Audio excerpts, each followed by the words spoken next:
Good morning सभी student को। अपने पढ़ रहे थे फिजिक्स में निरक्ष रेखा पर विद्युत क्षेत्र की तीव्रता। 7 नंबर पार्ट और 8 नंबर पार्ट दोनों एक साथ है। 7 नंबर में क्वेश्चन आधा है, 8 नंबर में कंप्लीट होगा। तो निरक्ष रेखा पर विद्युत क्षेत्र की तीव्रता अपने ज्ञात कर रहे थे। निरक्ष रेखा पर तीव्रता ज्ञात करने के लिए अपने यहाँ पर विद्युत द्विध्रुव लिया है। विद्युत द्विध्रुव के -q आवेश के कारण बिंदु P पर विद्युत क्षेत्र की तीव्रता है E1 सदिश मॉड्यूलस, E1 सदिश मॉड्यूलस, जिसकी डायरेक्शन है P से A की ओर। यहाँ पर अपने E1 सदिश मॉड्यूलस के दो घटक लिए हैं। एक क्षैतिज घटक है E1 सदिश मॉड्यूलस cos थीटा और दूसरा लंबवत घटक है PO दिशा में E1 सदिश मॉड्यूलस sin थीटा। इसी प्रकार B बिंदु पर स्थित +q आवेश के कारण बिंदु P पर PF दिशा में विद्युत क्षेत्र की तीव्रता E2 सदिश मॉड्यूलस है। E2 सदिश मॉड्यूलस को भी अपने दो घटकों में विभाजित करते हैं। एक क्षैतिज घटक आएगा PR दिशा में E2 सदिश मॉड्यूलस cos थीटा और दूसरा लंबवत घटक आएगा PD दिशा में E2 सदिश मॉड्यूलस sin थीटा। दोनों लंबवत घटक परिमाण में बराबर व दिशा में विपरीत है, इसलिए दोनों एक दूसरे के प्रभाव को नष्ट कर देते हैं। यहाँ पर PR दिशा में जो विद्युत क्षेत्र की तीव्रता प्राप्त होगी वो केवल क्षैतिज घटकों के कारण ही प्राप्त होगी, क्योंकि दोनों क्षैतिज घटक एक ही दिशा में होने के कारण परस्पर जुड़ जाते हैं। अतः बिंदु P पर परिणामी विद्युत क्षेत्र की तीव्रता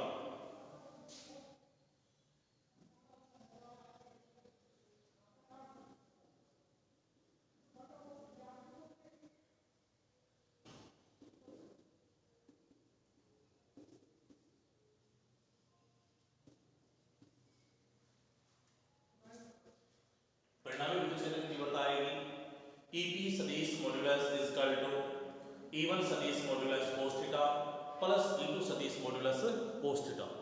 अब देखो समीकरण नंबर 5 क्या कहता है। समीकरण 5 है E1 सदिश modulus is equal to E2 सदिश मॉड्यूलस। इसलिए अपने क्या कर सकते हैं, समीकरण 5 की सहायता से 6 को इस प्रकार भी लिख सकते हैं। तो समीकरण 5 व 6 से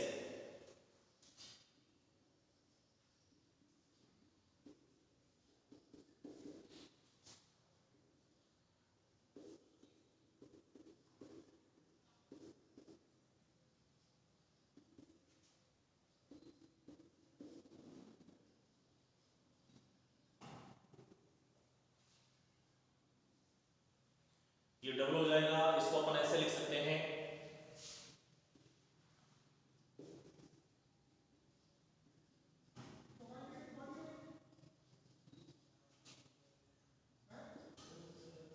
ये समीकरण नंबर आ जाएगा 7 नंबर।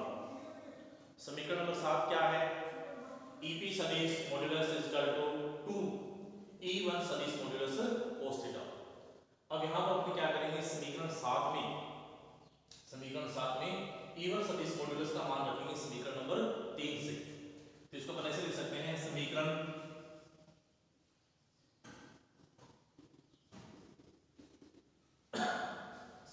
3 व 7 से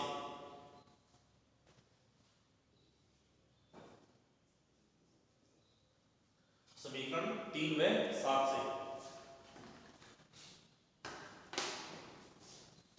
तो ये आ जाएगा 2 इंटू E1 सदिश मॉड्यूलस का मान था KQ बटा में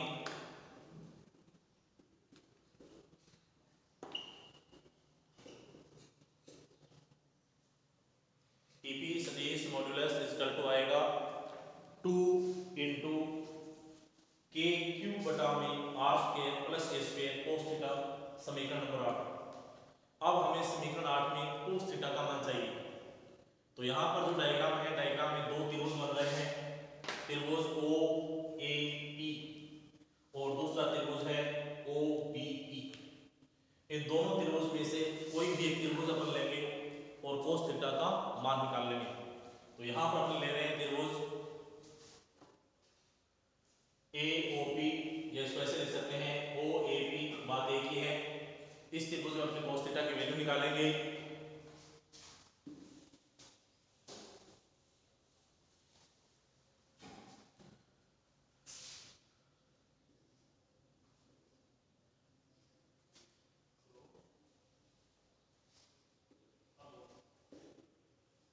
कोस थीटा, और कोस थीटा इक्वल टू होता है आधार बटा में करण। सिंपल फॉर्मूला आपने को याद रखना है ये वाला,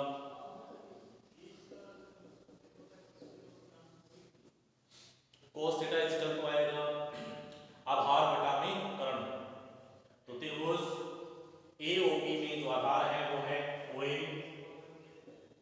और जो करण है वो है AP। OA की जो वैल्यू है वो है A, डायग्राम की साइड में लिखा हुआ है। इसी प्रकार जो AP है, कर्ण स्क्वायर का मान अपन निकाल चुके हैं समीकरण नंबर 1 में, कर्ण स्क्वायर का मान निकाला है, कर्ण स्क्वायर 1 का मान निकाला है समीकरण 2 में।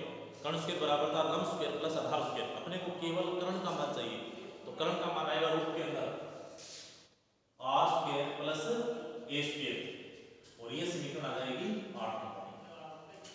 अब हम क्या करेंगे, समीकरण 9 से cos थीटा का मान समीकरण नंबर 8 में रख देंगे। इसको ऐसे लिखेंगे,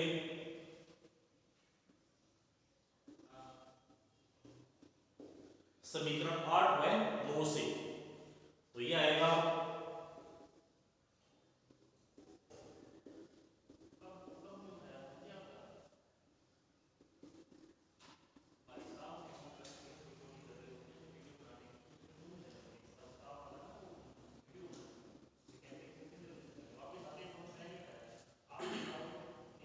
अब देखें यहाँ पे EP सदिश मॉड्यूलस इक्वल टू आएगा 2 इंटू KQ बटा में r square plus a square into E बटा में रूट के अंदर आएगा r square plus a square.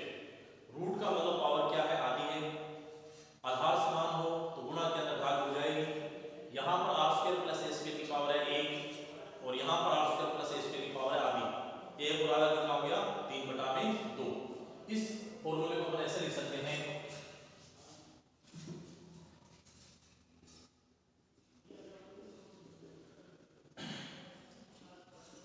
K into Q into 2A बटा में r square plus a square की पावर 3 बटा 2। क्योंकि हम जानते हैं, पहले पढ़ चुके हैं,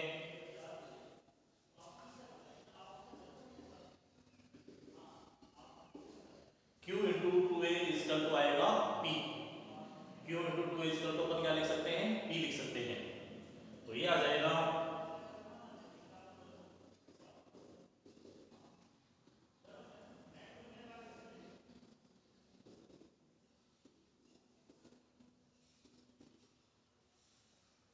EP सदिश मॉड्यूलस इक्वल टू KP बटा में r square plus r square की power, r square plus a square की पावर 3 बटा 2।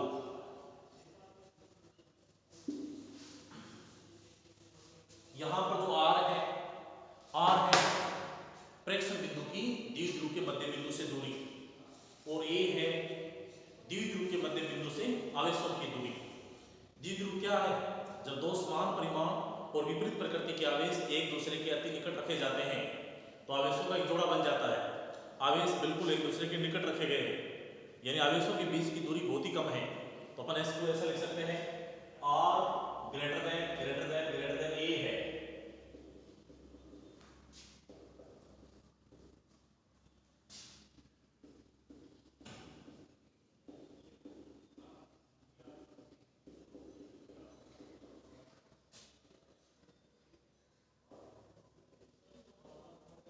r ग्रेटर देन a है, तो r स्क्वायर की तुलना में a स्क्वायर को अपने नेगलेक्ट कर देंगे यहां से, तो ये आएगा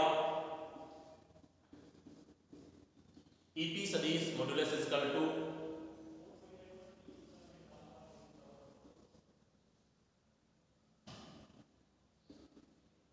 r स्क्वायर की पावर 3 बटा 2, 2 से 2 कैंसिल, तो यहां पर आंसर बचेगा अपना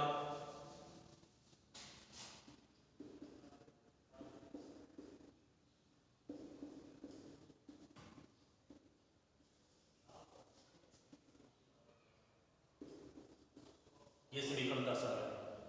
समीकरण 10 क्या है, EP सदिश मॉड्यूलस इक्वल टू KP बटा में r की क्यूब। समीकरण 10, समीकरण 10 ही निरक्ष रेखा पर स्थित किसी बिंदु पर विद्युत क्षेत्र की तीव्रता का व्यंजक है।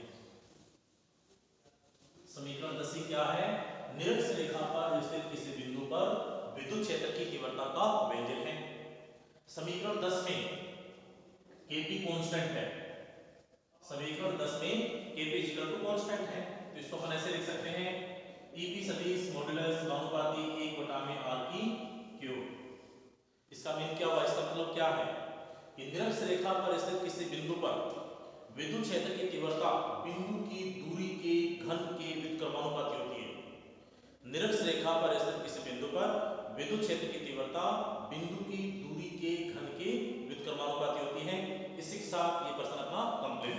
नेक्स्ट क्वेश्चन है कि अक्ष रेखा, जो मैंने आपको क्वेश्चन दिया, अक्ष रेखा और निरक्ष रेखा पर, अक्ष रेखा और निरक्ष रेखा पर स्थित विद्युत क्षेत्र की तीव्रता में दो अंतर लिखिए। तो पहला अंतर है, फर्स्ट, अक्ष रेखा पर जो विद्युत क्षेत्र की तीव्रता होगी वो निरक्ष रेखा पर ऊपर विद्युत क्षेत्र की तीव्रता की दुगनी होगी, या अपने इसका अनुपात निकाल सकते हैं। अक्ष रेखा पर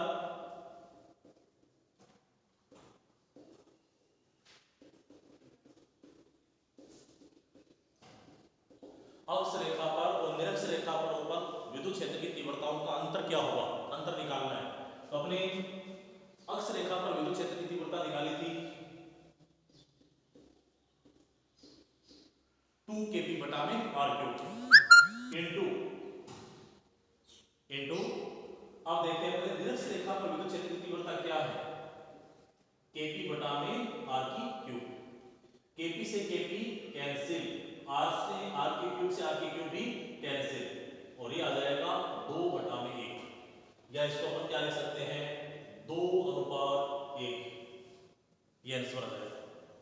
अक्ष रेखा और निरक्ष रेखा पर स्थित बिंदुओं पर विद्युत क्षेत्र की तीव्रताओं का जो अनुपात होगा वो होगा 2:1। दूसरा अंतर है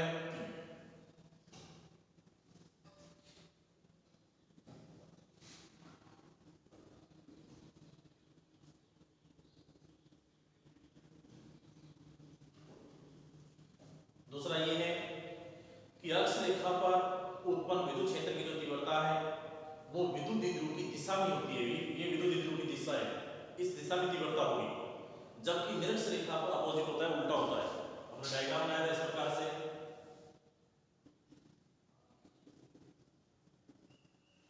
ये पॉइंट लिया है, ये तीव्रता की डायरेक्शन है। निरक्ष रेखा पर विद्युत क्षेत्र की जो तीव्रता होगी वो विद्युत द्विध्रुव के विपरीत दिशा में होगी। ये दो अंतर में याद रखने हैं। इसी के साथ ये क्वेश्चन खत्म। नेक्स्ट क्वेश्चन लेते हैं अपने, विद्युत क्षेत्र में या सम विद्युत क्षेत्र में विद्युत द्विध्रुव पर लगने वाले बल आघूर्ण का व्यंजक व्युत्पन्न करना है। विद्युत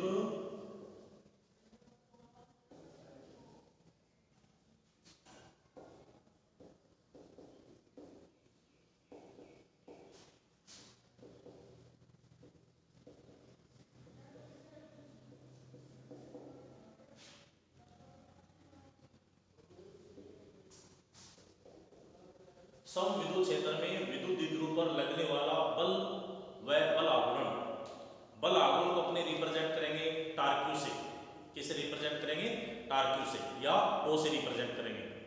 तो इसके लिए अपने एक विद्युत द्विध्रुव लेंगे -q और +q आवेशों से मिलकर एक द्विध्रुव बना हुआ है। इन दोनों आवेशों के बीच की दूरी है 2a, और विद्युत द्विध्रुव सम विद्युत क्षेत्र में थीटा कोण पे रखा गया है इस प्रकार से।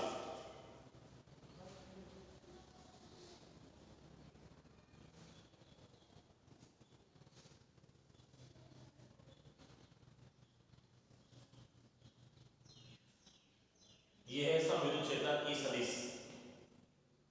अब इस सम विद्युत क्षेत्र में विद्युत द्विध्रुव है इस प्रकार से, जो थीटा कोण पर है।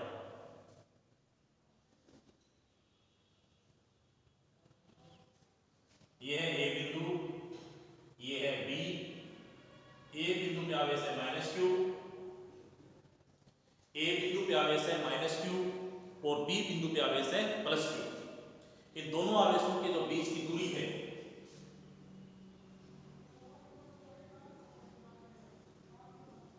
2a, ये एंगल है समविद्युत क्षेत्र में, समविद्युत क्षेत्र ई सदिश में एक विद्युत द्विध्रुव थीटा कोण पर रखा गया है। विद्युत क्षेत्र में किसी भी आवेश पर जो लगने वाला बल है, बल का मान निकालना हो तो बल का मान अपन निकालेंगे विद्युत क्षेत्र की तीव्रता की परिभाषा से। E बराबर होता है F बटा में Q। किसी आवेश पर लगने वाले बल और आवेश का अनुपात विद्युत क्षेत्र की तीव्रता कहलाता है। इसको अपन ऐसे रिप्रेजेंट कर सकते हैं F बराबर QE। तो आवेश पर जो लगने वाला बल होगा वो होगा F बराबर QE। अब देखो यहाँ पर दो आवेश है, एक माइनस क्यू आवेश है, दूसरा है प्लस क्यू आवेश। प्लस क्यू आवेश पे जो बल लगेगा वो होगा F बराबर QE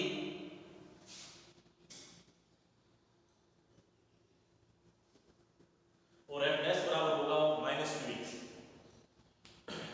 ये दोनों बल मिलकर विद्युत द्विध्रुव को समविद्युत क्षेत्र में घुमाने का कार्य करेंगे। दोनों बल कैसे हैं? परिमाण में बराबर है, दिशा में विपरीत है, लेकिन एक दूसरे के प्रभाव को नष्ट नहीं करेंगे। एक दूसरे के प्रभाव को नष्ट नहीं करेंगे। क्यों? क्योंकि दोनों जो बल लग रहे हैं वो एक बिंदु पर नहीं लग रहे हैं, जो क्रियाकारी रेखा है वो अलग अलग है। इसलिए ये दोनों बल मिलकर एक दूसरे के प्रभाव को नष्ट नहीं करेंगे, बल्कि एक बल आवरण का निर्माण करेंगे। अब यहाँ पर समविद्युत क्षेत्र में विद्युत द्विध्रुव पर जो लगने वाला बल आवरण है, बल आवरण की वैल्यू निकालनी है। तो बल आवरण कितना होगा? बल आवरण का मान निकाले अपने।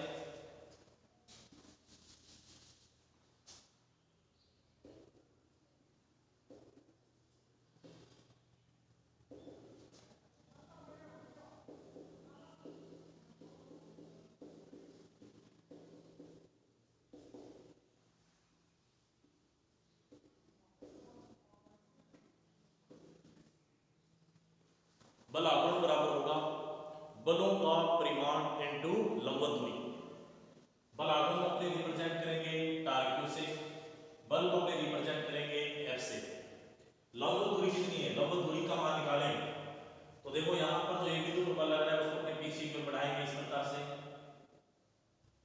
A बिंदु पर लगने वाले बल को पीछे की ओर बढ़ाना है और B बिंदु से अपने को लंब डालना है।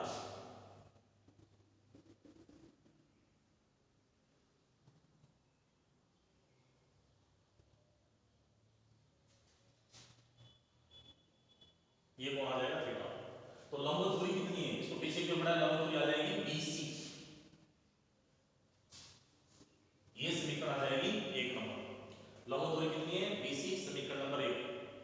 अब यहां से इस समीकरण नंबर 1 में अपने को दो मान चाहिए, एक F का मान चाहिए और एक BC का मान चाहिए। तो दोनों आवेशों पर लगने वाले बलों का परिमाण कितना है? ओनली मैग्नीट्यूड, परिमाण कितना है? बल कितना है? F बराबर QE। F dash equal to क्या है? Minus QE। तो बलों का परिमाण कितना होगा?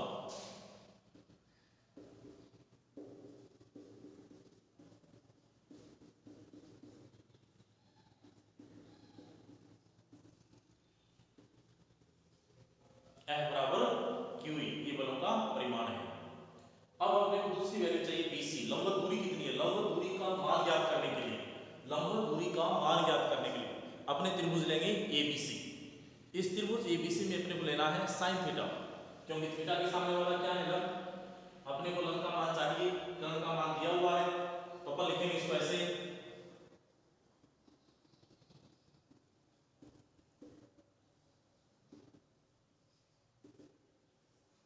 सिंपल फॉर्मूला अपने को याद रखना है।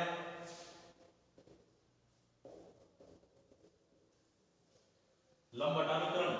लंब का मान हमें चाहिए, लंब अपने क्या डाला है? BC। लंब दूरी चाहिए अपने को, कर्ण का मान हमें दिया हुआ है।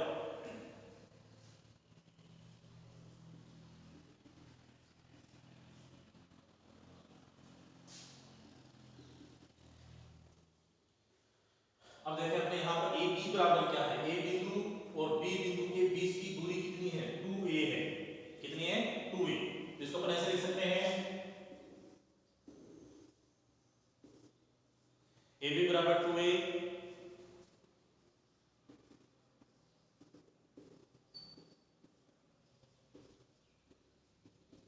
तो ये आ जाएगा sin theta is equal to BC BC upon 2A, या इसको अपन ऐसे लिख सकते हैं, या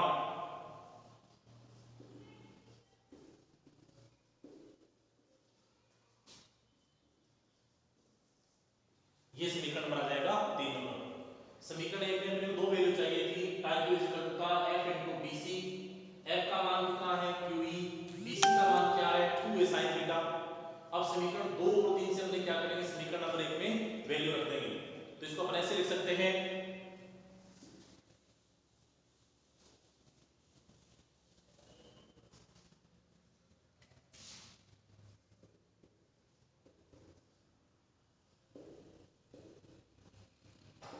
समीकरण 1 2 व 3 से क्या लिखेंगे, टारक्यू इज इक्वल टू बल का मान है QE, BC का मान है 2A sin थीटा। इस इक्वेशन को अपन चेंज करके ऐसे लिखेंगे,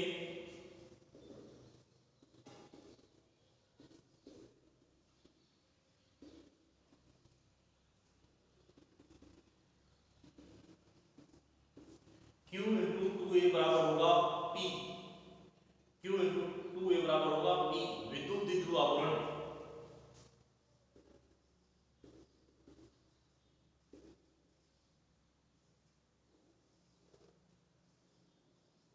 ये आ जाएगा समीकरण नंबर 4 नंबर। समीकरण 4 ही क्या है, समविद्युत क्षेत्र में विद्युत द्विध्रुव पर लगने वाले बल आघूर्ण का व्यंजक है।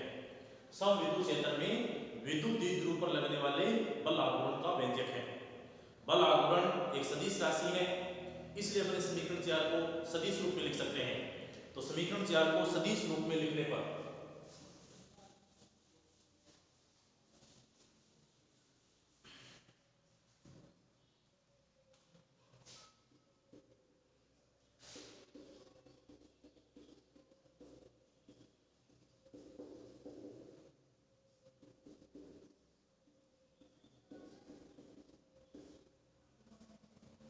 ये आ जाएगा, टारक्यू सदिश इज इक्वल टू P सदिश क्रॉस E सदिश।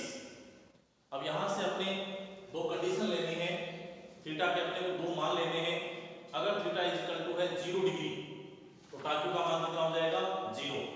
अगर मान लो अपने थीटा का मान ले लें 90 डिग्री तो टारक्यू का मान क्या हो जाएगा मैक्स अधिकतम हो जाएगा, torque max is equal to P sin theta. Torque max theta का मान 90 लेंगे तो torque max is equal to आ जाएगा PE sin 90, sin 90 का मान कितना होगा 1 होगा। कल के लिए आपका क्वेश्चन है, कल आपको टारक्यू का मात्रक निकाल कर कमेंट करना है। जितना भी करवाया है उसको अच्छे ढंग से करें। सभी स्टूडेंट को गुड मॉर्निंग।